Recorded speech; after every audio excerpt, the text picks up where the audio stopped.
စိုက်ထူဘက်ကအကိုတွေကဆိုင်ငယ်စီးဖို့ခေါ်တော့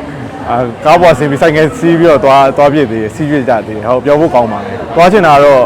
ဒီပြည်တွင်းမှာပဲမဟုတ်ပြည်ပကိုအဓိကစီးချင်တာပေါ့နော်ဆိုတော့နိုင်ငံဖြတ်ကျော်စီးချင်တယ်ဆိုတော့ပထမဆုံးသွားပြည့်မယ်ဆိုတော့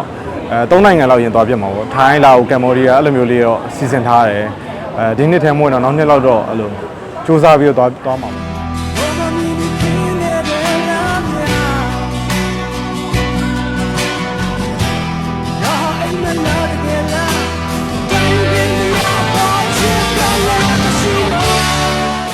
ဘယ်နိုင်ငံတော့လဲမျက်မှန်ဝယ်ဖြစ်တယ်စုဆောင်းဖြစ်တယ်အိမ်မှာဆိုလို့ရှိရင်အဲ့လိုအများကြီးပဲမျက်မှန် crazy ဖြစ်တဲ့ထဲမှာလည်းပါတယ်ဈေးကြီးရဲ့ဈေးများရဲ့ဆိုတာထက်ကိုအဲ့လိုမျိုးကိုကြိုက်တဲ့ပုံစံတွေ့ရင်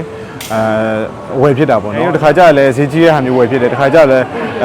ခိုင်းကြိုက်တော့ဒီဇိုင်းကြိုက်တဲ့ဟာမျိုးဆိုလည်းဝယ်ဖြစ်တာပေါ့